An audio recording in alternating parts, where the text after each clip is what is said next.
The atrocities committed by the Nazis on the Jews and the Gypsies during the Second World War are a recorded fact of history. Yet there are people living in denial of this bitter truth. They are called negationists. Being a negationist in Europe is not easy. Over and above extracting a heavy cost on one's social reputation, in certain countries like Germany, it is downright illegal to deny the Holocaust. The norm is very different in India. In fact, it is just the opposite. The negationists of India are not just tolerated, they are effectively celebrated. For they are rewarded by the establishment and often placed in the top echelons of power.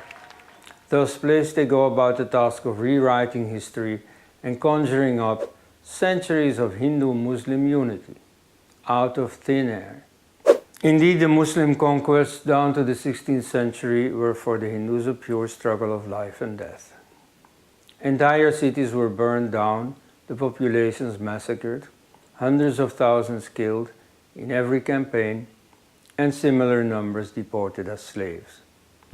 Every new invader made of the literally his hills of Hindu skulls. The Bahmani sultans made it a rule to kill 100,000 Hindus in a year. In 1399, Timur killed 100,000 captives in a single day, many more on other occasions. The conquest of Vijayanagar in 1565 left large areas of Karnataka depopulated, and so on. The American historian Will Durant summed it up as follows. The Islamic conquest of India is probably the bloodiest story in history.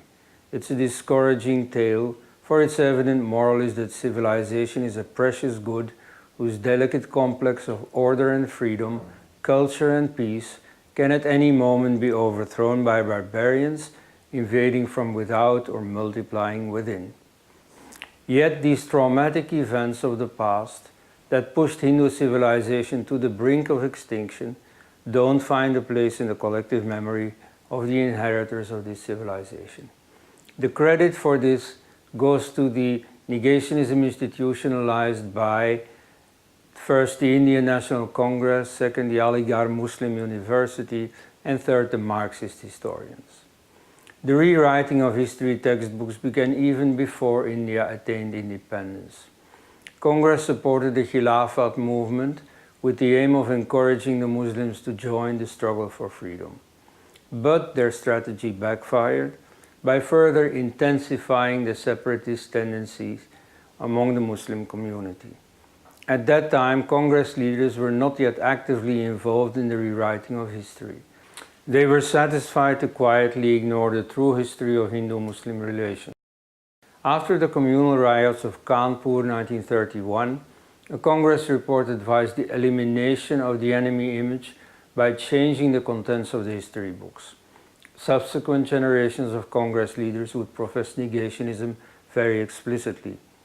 The second major source of negationism is Aligarh Muslim University, often described as the cradle of Pakistan. Unlike their more orthodox allies in the Deoband school, intellectuals of Aligarh found it difficult to reconcile their agenda of modernizing the Muslim community with the blood-stained history of Muslim rulers.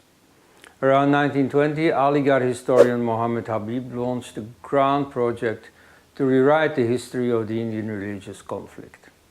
The main points of his version of history are as follows. 1. Trivializing the original accounts of Islamic chroniclers, describing the slaughter of Hindus, the abduction of their women and children, and the destruction of their places of worship, by calling these accounts as exaggerations. 2. Downplaying the religious zeal of the conquerors by attributing the loot and plunder to economic motives. 3. Bringing in the racial factor and portraying the barbarism of the conquerors as unrelated to the doctrines of Islam. 4.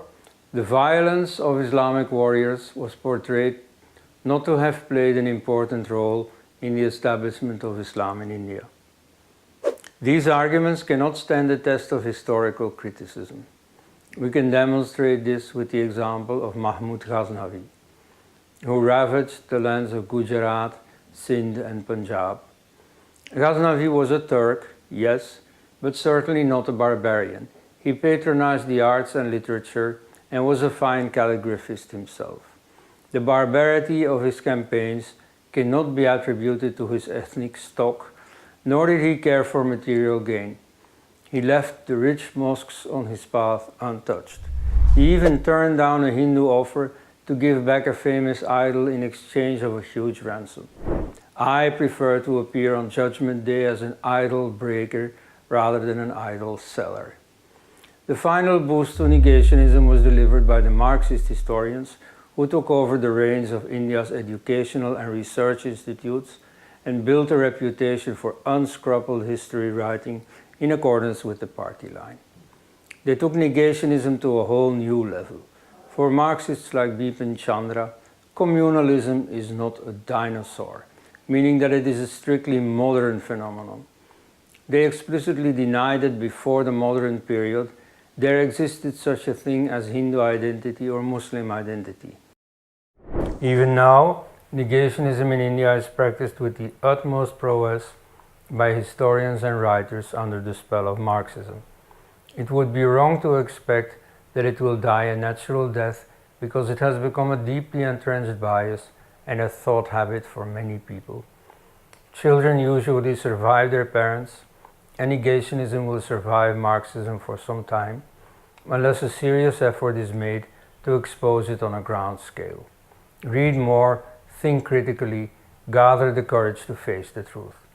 Even the Upanishads say, Satyameva Jayate, truth shall prevail. I am Koenraad Elst for Upward.